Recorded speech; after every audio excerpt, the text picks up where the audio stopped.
සම්බුදු තෙමගුල නිමිති කරගෙන නාලන්දා පුතුන් වෙනුවෙන් දිගහැරෙන ලාංකේය ඓතිහාසික සිද්ධස්ථාන පිළිබඳ වාර්තාමය වැඩසටහන.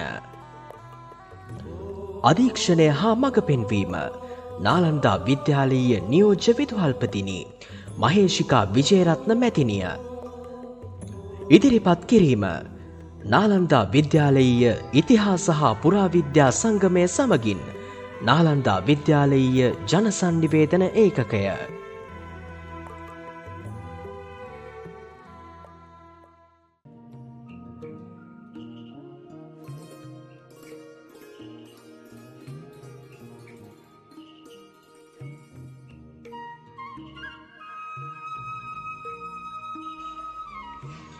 මහනුවර නගරයේ සිට කිලෝමීටර 7ක දුරින් පිහිටි දෙගල්දොරුව රජමහා විහාරය උඩරට සම්ප්‍රදායේ විශිෂ්ට බිතුසිතුවම් නැරඹීමට හැකි කලාගාරයකි. විදේශීය සංචාරකයන්ද තම මහනුවර චාරිකා සිතියමට දෙගල්දොරුව ඇතුළත් කර ගැනීමට අමතක නොකරති.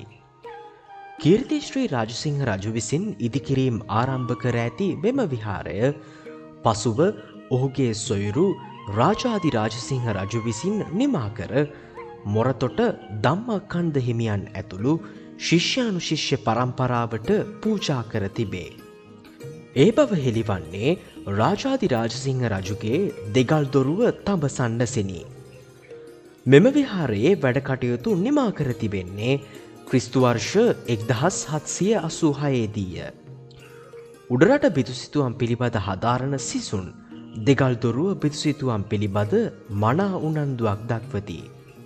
කීර්තිශ්‍රී රාජසිංහ රජු චිත්‍ර කලාවේ විශිෂ්ට අනුග්‍රාහකයෙකි. උඩරට පන්සල්වල හොඳම සිතුවම් කිහිපයක් නිර්මාණය වූයේ ඔහුගේ කාලය තුලය. ඒවා අතර දෙගල්දොරුව රජමහා විහාර සිතුවම් කැපී පෙනේ. සිත්තරා චිත්‍රශිල්පීන් සිව් දෙනෙකුට දෙගල්දොරුව සිතුවම් බැර කර ඇත. ඒ අතර දේවේන්ද්‍ර මූලාචාරී නායකයා ලෙස සැලකේ.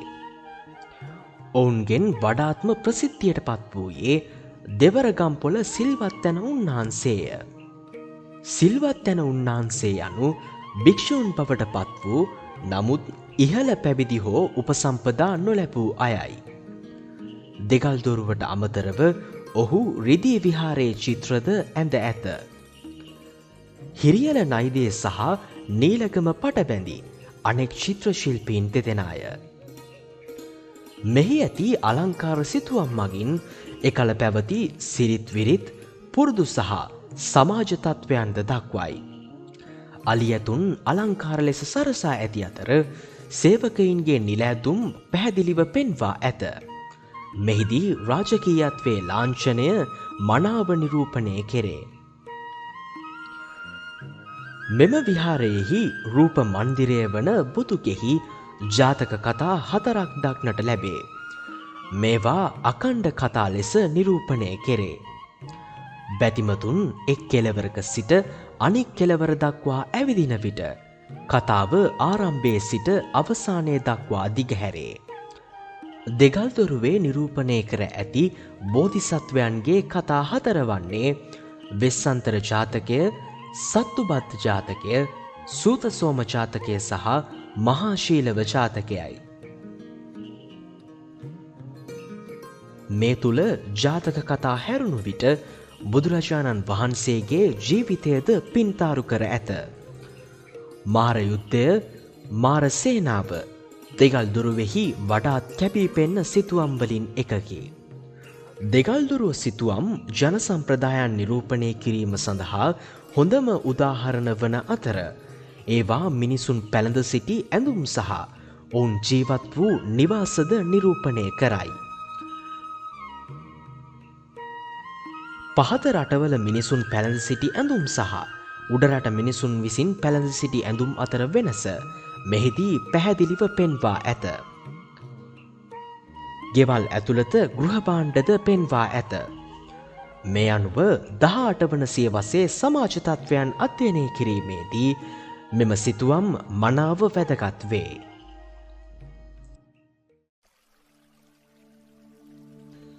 නිල්ලක්ගම බෝධිකරය ක්‍රිස්තු වර්ෂ 8 වන හෝ 9 වන සියවස්වලදී පමණ ඉදිකරන ලද සම්පූර්ණ ගල්ගෘහ නිර්මාණ ශිල්පයේ සහිත දිවයිනේ තවමත් පවතින බෝධිකරයන් කිහිප දෙනාගෙන් එකකි. මෙය අනුරාධපුර යුගයට අයත් වන අතර ප්‍රමුඛ පුරාවිද්‍යාත්මක ස්ථානයක් වන යාපහුවේ සිට සැතපුම් 10ක් පමණ දුරින් පිහිටා තිබේ. ගල්ගමුවේ සිට කිලෝමීටර 12ක් නැගෙනහිර දෙසින් පිහිටි ගම්මානයක මෙම බෝධිකරය පිහිටා තිබේ. බෝධිකර හෝ බෝධිගාරය යන අක්ෂර වින්‍යාසය බෝගස් නිවස ලෙස පරිවර්තනය කළ හැක. බෝධිකර යනු පන්සල් ගොඩනැගිල්ලකි. පොදුවේ ගත් කල බෝගස් බෞද්ධ විහාරයේ අනිවාර්ය අංගයකි. කෙසේ වෙතත් අද දැකිය හැකි පූජනීය ගස් බොහෝමයක් ආරාම පරිශ්‍රයේ මළුවක උස් වේදිකාවක තබා ඇත. මෙම සාමාන්‍ය විධිවිධානය බෝධිකරයක් නොවේ. අව්‍යාජ බෝධිකරයක ගස බිත්තිවලින් වටවී ඇති අතර ලී වහලේ විශාල විවරයක් කරහා බෝ ගස වර්ධනය වේ. මෙම ව්‍යුහය අනුරාධපුර යුගයේ අගභාගයේ සිට පැවත එන්නකි. මෙම බෝධිකරය මීටර් 4ක් දිග සහ පළල මධ්‍යම ආකාරයේ කළුගල් වලින් ආවරණය කර ඇති අතර සිංහයන් නිරූපණය කරන ගල් කැටයම් වලින් සරසා ඇත. මෙම කලාකෘතිය සම්බන්ධ ඓතිහාසික පර්යේෂණවල ප්‍රධානියා වන ආචාර්ය සෙනරත් පරණවිතාන මහතා ලංකා පුරාවිද්‍යාත්මක සමීක්ෂණයේ පරිපාලන වාර්තාව 1954 වර්ෂයේදී මෙසේ ලිවීය. එහි විසිතුරු ස්වරූපයේ අනුව නිල්ලක්ගමෙහි ව්‍යුහය අනුරාධපුරයේ ප්‍රාසාදයෙහි වෙනත් කිසිදු ස්මාරකයක් ඉක්මවා නැත. නවවන සතවර්ෂය තරම් ඈත අතීතයේදී නිල්ලක්ගම තරම් අලංකාර ලෙස අලංකාර කර ඇති දොරරාමු වෙනත් කිසිදු ස්ථානයකින් සොයාගෙන නොමැත. මෙතරම් කලාත්මක වෑයමක් දැරූ ව්‍යුහයක් විශාල ආගමික ගෞරවයක් සඳහා වූ වස්තුවක් සඳහා කැපවී තිබිය යුතුය. ඉහළ වේදිකාවේ මධ්‍යයේ පිහිටා ඇති බෝධිගස දේවානම්පියතිස්ස රජුගේ පාලන සමයේ රෝපණය කළ විගසම අනුරාධපුර බෝධිගසේ බීජවලින් හටගත් බව විශ්වාස කළ නොහැකිය.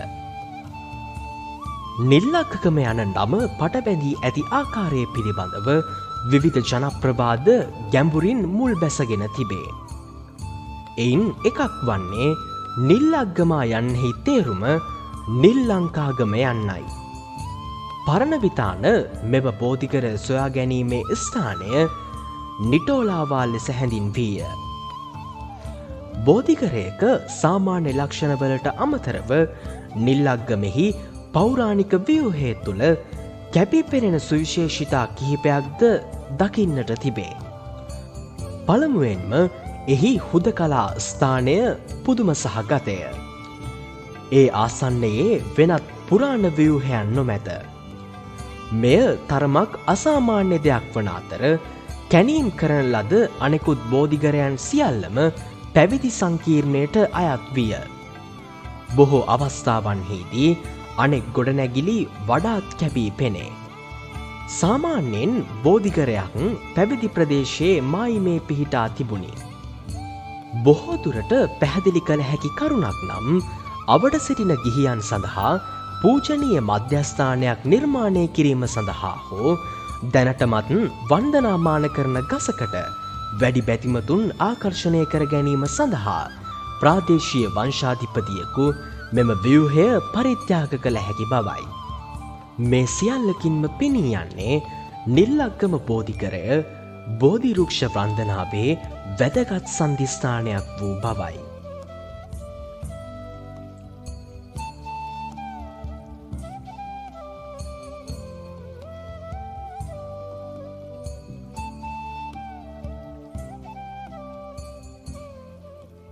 නැගෙනහිර පළාතේ අම්පාර දිස්ත්‍රික්කයේ උහන ප්‍රාදේශීය ලේකම් කොට්ටාශයේ රජගල තැන්න ග්‍රාමයේ රජගල පුදබිම පිහිටා තිබේ. රජකළ පුදබිම කන්ද අතීතයේදී රාසහෙල නමින් හඳුන්වා ඇති අතර මේ බෞද්ධ සංඝාරාමය මහින්දාගමනයේ සබැඳිව ශ්‍රී ලංකාවේ සතර දිබ්බාගෙහි බිහි වූ ආරාම සංකීර්ණයන්ගෙන් ප්‍රධාන ස්ථානයක් ලද්දකි. රජකළ ඇති පැරණිතම ශිලාලේඛනයක මෙම ස්ථානය දනතිස පවන නමින් හඳුන්වා තිබේ. එයට මදක් පසුකාලීන ලිපියක අරිය අරක ගරිකිබලව් තිස පවත මහාවහර ලෙස හඳුන්වා තිබේ. එනම් අරයාකර ගිලිකුම්බලවාපී තිස්ස පබ්බත විහාරය යන නාමයයි. මෙහිම වූ දෙවන මහින්ද රජුගේ කාලයට අයත්යයි සැලකෙන තවත් ලිපියක මෙම පුදබිම හඳුන්වා ඇත්තේ අරිත්තරා වෙහෙර යන නමිනි. දීඝවාපිය පාලනය කළ ලජ්ජතිස්ස කුමරු ගිරිකුම්බිල නම් විහාරයක් කරවන ලද බව මහාවංශයේ සඳහන් වේ. රජකළ කඳුවැටිය ආශ්‍රිත ප්‍රදේශයේ ජනාවාසකරණයේ ආරම්භය ප්‍රාග් ඓතිහාසික අවධිය තෙක් දිවයයි. තැනින් තැන හමු වූ ශිලාමෙවලම් නිෂ්පාදන ස්ථාන මේ බව සනාථ කරයි. කන්දෙහි තැනින් තැන විශේෂයෙන් බටහිර බෑවුම් ප්‍රදේශයේ හා කඳුවැටියේ උතුරු කොටසේ ගල් පර්වත ඇසුරෙහි සිය ගණනක් කටාරම්ලෙන් දක්නට ලැබේ. ක්‍රිස්තුපූර්ව 3 වන සියවසේදී පමණ ඇරඹි සංඝාරාමය සියවස් ගණනාවක් පුරා පැවති බව පෙනී යයි. දාගැබ් ප්‍රතිමාගෘහ දානශාලා බෝධිකර ආවාසගෘහ පොකුණු පෙත්මග ආදී සිය ගණනක් ගොඩනැගිලි භූමියේ හාත්පස දක්නට ලැබේ. කන්දේ බටහිර බෑවුමේ මධ්‍ය කොටසේ සංකීර්ණයට ජලය සපයන්නා වූ දැනට බිඳී ගිය වැවක්ද මේ අතර වෙයි. මෙහි කාලවකවානු ගණනාවකට අයත් ශිලාලේඛන සමූහයක්ද වෙයි. ඒ අතර කටාරම් ලිපි රාශියක් හා ගිරිලිපි කිහිපයක්ද දක්නට ලැබේ. පුදබිමෙහි අතිශය වටිනා පුරාවිද්‍යාත්මක සාධකයක් වන්නේ මිහිඳු මහරහතන් වහන්සේ පිළිබඳව සඳහන් ශිලාලේඛනයයි.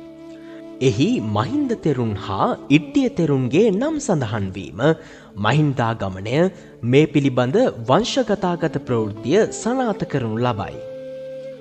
රජකළ නටබුන් අතර අඩක් නිම කළ හිටිබුදු පිළිමය දියපිහිල්ල හා ඒ හා සැබැදි සුවිසල් ශිලාමය පාත්‍රා දෙකක්ද හඳුනාගත හැකිය.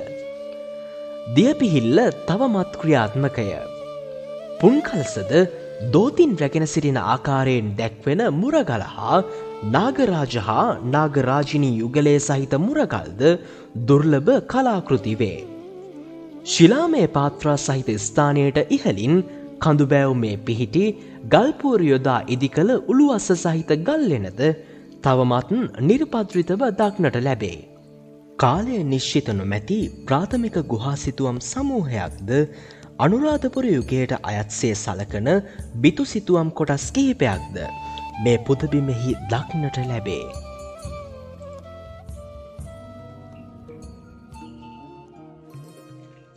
ක්‍රිස්තුපූර්ව 3 වන සියවසර සමාන්තරව මන්තයි අනයිකෝඩයි සහ වල්ලිපුරම් සොයා ගැනීම මගින් බෞද්ධ ක්‍රිස්තියානි යුගයට බොහෝ කලකට පෙර යාපනයේ මෙගලිනි සංස්කෘතියක් පැමිණීම සහ නාගරීකරණයෙන් සලකුණු වූ ඓතිහාසික යුගයන් දක්වා අඛණ්ඩව පැවතෙන මූලික ජනාවාස ඇතිවීම විස්තර කරයි. යාපනයේ ජීවත් වූ මුල්ම ජනයා දකුණු ඉන්දියානු මෙගලිනි සංස්කෘතියකට සමාන සංස්කෘතියකට අයත්ව සිටියහ. යාපනය අර්ධද්වීපයේ බුද්ධාගමේ කාල පරිච්ඡේදය දිවයිනේ සෙසු ප්‍රදේශවලට වඩා වෙනස් වන අතර එය බුද්ධාගම සමග මෙගලිනි විශ්වාසයන් අතිච්ඡාදනය කිරීමක් ලෙස සැලකේ.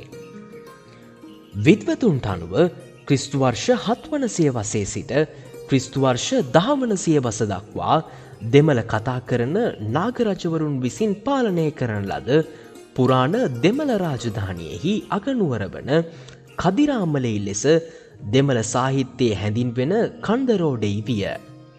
පුරාණ කඳුරුගොඩ විහාර බෞද්ධ ආරාමයේ පිහිටා ඇත්තේ දහවන සියවසේ සිංහල භාෂාවේ කුළුණක් සහිත ශිලා ලේඛනයක් බෞද්ධ පූජනීය ස්ථානයකට තෑගි සහ ප්‍රතිලාභ ලබා දීම පිළිබඳ විධිමත් ප්‍රකාශනයක් පටිගත කරමිනි. කණ්ඩරොඩේ යනු දෙමළ ජනයා අතර ප්‍රසිද්ධ වෙළඳ මධ්‍යස්ථානයකි. පුරාවිද්‍යා දෙපාර්තමේන්තුව විසින් නටබුන්වල පැතලි කඳවුරු මත ගෝලාකාර ප්‍රතිසංස්කරණයන් කරන ලදී. පුරාණ යාපනයේ සහ තමිල්නාඩුවේ සොයා ගැනීම අතර ඇති සමානකම් සම්භාව්‍ය පෞරාණික යුගයේ සිට කලාප දෙක අතර අඛණ්ඩ සංස්කෘතික හුවමාරුවක දර්ශකයකි. සුසාන භූමිවල ඉදිකර ඇති මෙම ව්‍යුහයන් මගින් දමිළ බුද්ධාගමේ ලාංඡනයක් වන මෙගලිනීවාදය සමග බුද්ධාගම ඒකාබද්ධ වීම පෙන්눔 කරයි. ඉන්දියාවේ ආන්ධ්‍රා ප්‍රදේශයෙන් පිටත එවැනි භූමදානයන් දැකිය හැකි එකම ස්ථානය කණ්ඩරොඩෙහි විය හැක. මහාවංශයට අනුව කඳුරුගොඩ විහාරයේ ඉතිහාසය අනුරාධපුර යුගය දක්වා දිවයයි. දේවානම් පේතිස්ස රජුගේ කාල පරිච්ඡේදයේදී සංගමිත්තා තෙරණින් වහන්සේ ශ්‍රී මහා බෝධියේ අංකුරයක් සමග ශ්‍රී ලංකාවේ දඹකොළ පටුන වෙත පැමිණියේය. දඹකොළ පටුනේ සිට අනුරාධපුරයට යන මාර්ගය මෙම කඳුරුගොඩ විහාර ප්‍රදේශය හරහා වූ බවත් අනුරාධපුරයට යාමට පෙර ඇය මෙම විහාරස්ථානයට පැමිණි බවත් පැවසේ. සෙනරත් පර්ණවිතානයන් විසින් කියවන ලද අන්තර්යකීය සෙල්ලිපිවලට අනුව මෙම කඳුරුගොඩ විහාරය ශ්‍රී විජය රාජධානියේ ශෛලේන්ද්‍ර රාජවංශයේ කුමාරයෙකු විසින් ඉදිකරන ලද්දක් බව යෝජනා විය. මාගම්රුහුණු රාජධානියේ කාවන්තිස්ස රජු සහ විහාර මහාදේවී කුමරිය අතර විවාහ මංගල්‍යයේ පැවති ස්ථානය ලෙස විශ්වාස කෙරෙන පුරාණ මගුල් මහා විහාරයේ පිහිටා ඇත්තේ ලාහුගල ප්‍රදේශයේහිය. සාගරයට පූජා කළ කුමරියට පොතුවෙල්හි නැගෙනහිර වෙරළ තීරයේදී කාවන්තිස්ස රජු හිමි විය. පුරාවෘත්තයට අනුව කුමරිය රැගෙන ගියේ රන් බෝට්ටුවකිනි. මෙම විහාරස්ථානය අනුරාධපුර යුගයට අයත් සුවිශේෂී සඳකඩ පහණකටද හිමිකම් කියයි. දේවමාලිගාවේ ඇති අද්විතීය සඳකඩ පහණ නෙළුම් පෙති මල්මෝස්තර සහ සතුන් ඇතුළු සංකීර්ණ විස්තර වලින් සලසා ඇත. අඩි 6ක් පමණ උස් වේදිකාවක් මත දාගැබේති කර ඇති අතර එහි පඩිපෙළ ගල් සිංහයන් විසින් ආරක්ෂා කරනු ලැබේ. දාගැබට බටහිර දෙසින් බෝධිගර හෝ බෝගස්ද දේවස්ථානයේද පිහිටා ඇති අතර එය රාජකීය විවාහයේ මගුල් පෝරුව නැතහොත් විවාහ වේදිකාව ලෙස හැඳින්වේ. දේවාල සංකීර්ණයේ උතුරු කෙළවරට වන්නට පිහිටා ඇති රූප මන්දිරයේ හුණුගල් සහිත බුද්ධ ප්‍රතිමාවක් ඇත. බොහෝ ගල්කණු සහ විවිධ ප්‍රමාණයේ අවශේෂ මුළු ප්‍රදේශය පුරා විසිරී පවතී. මෙම දේවමාලිකාව සැබවින්ම ඉදිකරන ලද්දේ කවුරුන්ද යන්න පිළිබඳ යම් විවාදයක් පවතී. සමහර මූලාශ්‍ර එය ධාතුසේන රජු යැයි කියා සිටියත් පොදුවේ ගත් කල කාවන්තිස්ස රජු ඊට වගකිව යුතු බව පිළිගෙන ඇත. දේවමාලිගාව ඉදිකරන ලද දින සිට මේ දක්වා සියවස් ගණනාවක් පුරා රජවරුන් කිහිප දෙනෙකු මෙය ප්‍රතිසංස්කරණය කර ඇති අතර දේවමාලිගාව පුරාම එය විශ්මයජනක දසුනක් විය. මෙහි ඇති නටබුන් අතර ප්‍රධාන දොරටුව සහ දේවමාලිගා භූමිය වටකර ඇති බිත්තිය සමග ස්තූපය බෝධිගස සහ රූප මන්දිරය හොඳින් සංරක්ෂණය කර ඇත. ස්තූපයට ප්‍රවේශවීම සඳහා පඩිපෙළවල් 3ක් ඉහළට යා යුතු අතර ඒවා දෙපස ගල් සිංහයන්ද දක්නට ලැබේ. පන්සල් භූමියේ ඇති සිද්ධස්ථානවල නටබුන් මීට පෙර ශ්‍රී ලංකාවේ වෙනත් තැනක නොපෙනෙන කුතුහලයේ දනවන්නක් වීමද සුවිශේෂීත්වයකි. මගුල් මහා විහාරය අක්කර 10000ක භූමි ප්‍රමාණයකින් සමන්විත වේ. මගුල් මහා විහාරයේ නැරඹීම තුළින් පුරාණ ගෘහ නිර්මාණ ශිල්පය පිළිබඳව අද්විතීය තොරතුරු රැසක් අනාවරණය කරගත හැක.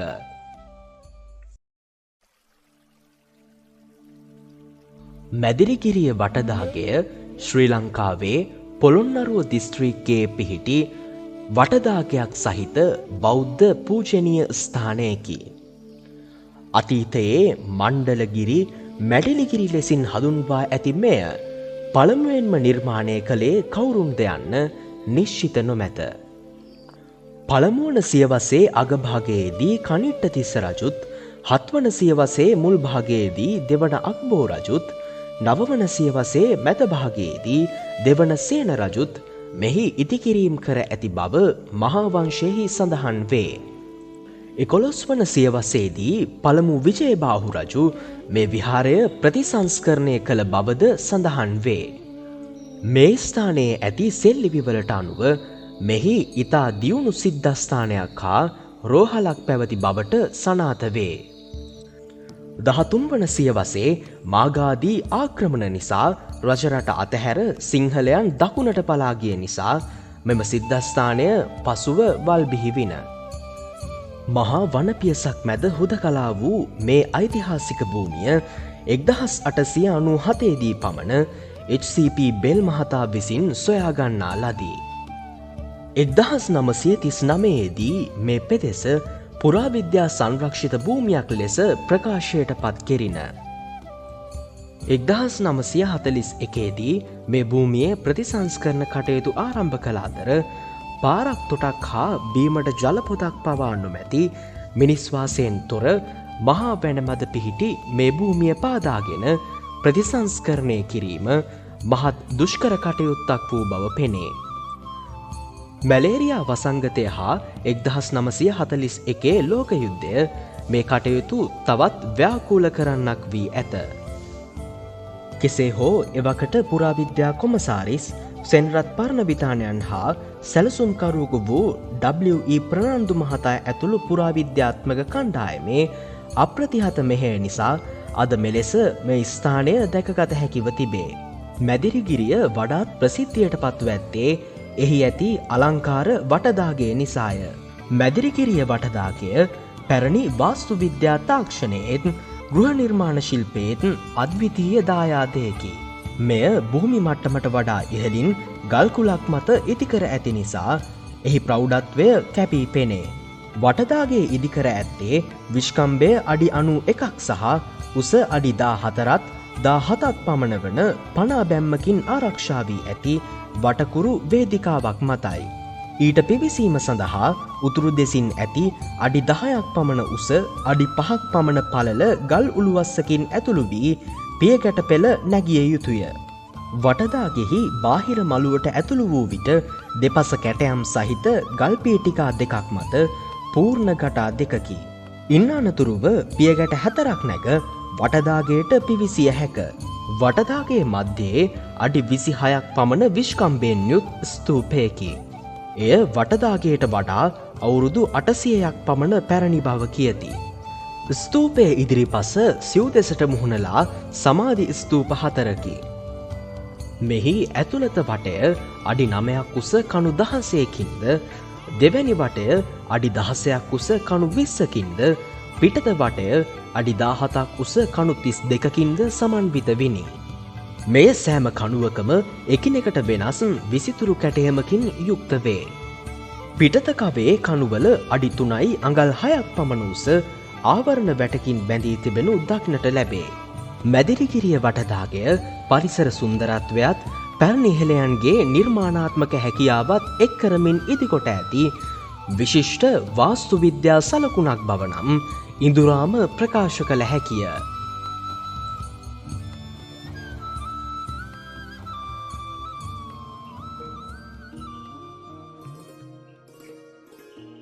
සමබංග ඉරියව්වෙන් යුත් විශාලතම හිටිබුදු පිළිම 5ක් ශ්‍රී ලංකාවේ දක්නට ලැබේ.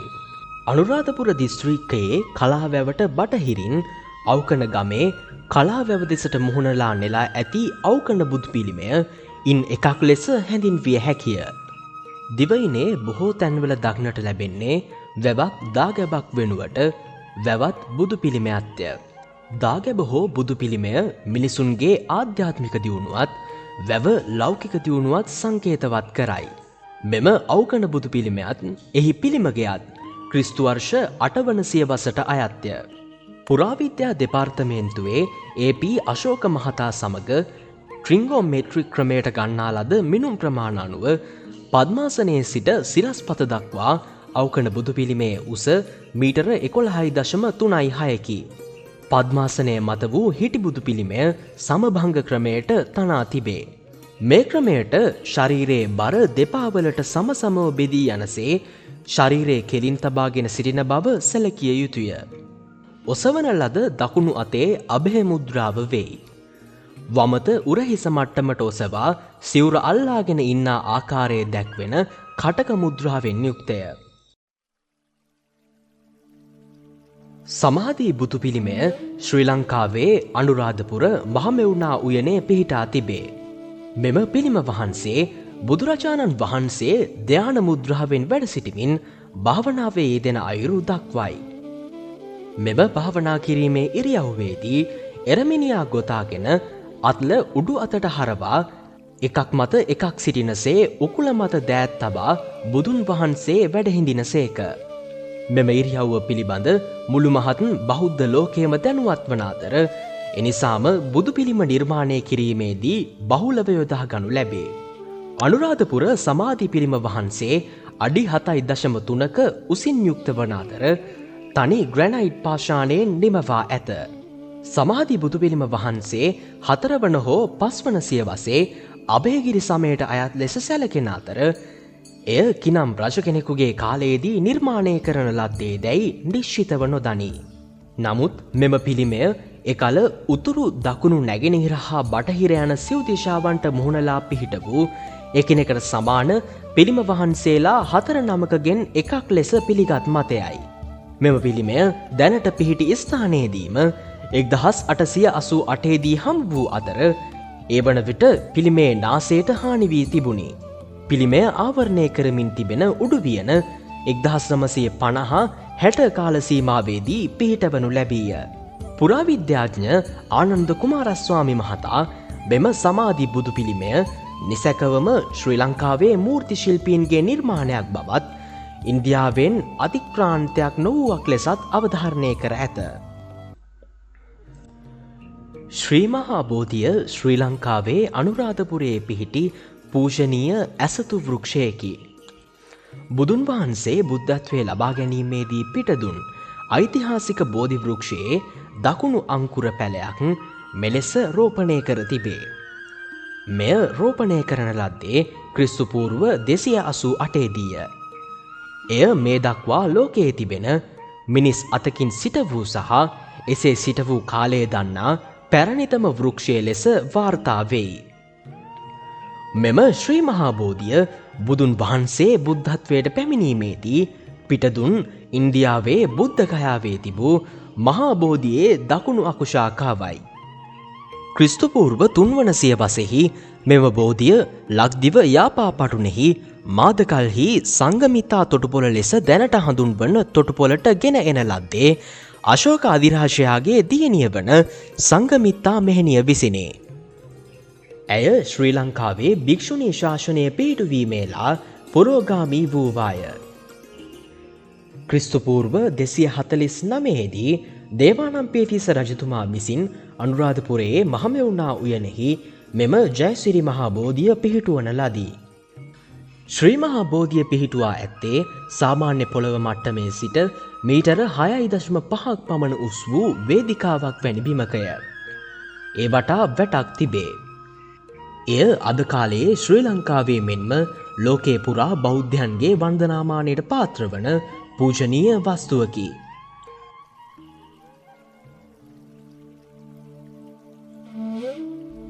රුවන්වැලි මහා සෑය හෙවත් ස්වර්ණමාලී මහා සෑය ශ්‍රී ලංකාවේ පිහිටා ඇති ශාරීරික චෛත්‍යයකි. මෙය අතීත මහා විහාරයට අයත් වූ ප්‍රධානතම දාගැබ විය. එසේම මෙය වර්තමානයේද මහා විහාරයේ ප්‍රධාන දාගැබ වේ. මෙම ස්තූපය 12 මස්ථාන සහ 8 මස්ථාන අතරින් එකක්ද වීම සුවිශේෂීත්වයකි. උසින් මීටර 103ක් සහ මීටර 287.1ක විශ්කම්භයකින් යුක්ත වන මෙය ලෝකයේ දැනට පවතින උසම ස්මාරක අතරින් එකක්ද වේ. ගර්භයෙහි මුළු වට ප්‍රමාණය අඩි 807කි. වාස්තු විද්‍යාත්මක ගුණාංග සහ ආශ්චර්යවත් බව නිසා ලෝපුරා බෞද්ධ ජනතාව අතර අති පූජනීය තත්වයට පත් වී ඇති ස්තූපයක් වශයෙන් රුවන්වැලි මහා සෑය හඳුන්වා දිය හැක. රුවන්වැලි මහා සෑය, මහා තූප, මහා ස්තූපය, මහා සෑය යන අන්වර්ථ නාමයන්ගෙන්ද හඳුන්වනු ලබයි. රුවන්වැලි මහා සෑයේ බුදුරජාණන් වහන්සේගේ ද්‍රෝණයක් ශාරීරික ධාතු තැන්පත් කර ඇති බව පුරාණ මූලාශ්‍රයන් සාක්ෂි දරයි. එමෙන්ම දුටුගැමුණු රජතුමාගේ නියෝගය පරිදි බුදුරජාණන් වහන්සේගේ ධාතුන් වහන්සේලා ඇතුළත් රන් හා රිදී මංජුසාද තවත් බොහෝ වස්තුන්ද ධාතු ගර්භය මත නිදන් කර තිබිණි.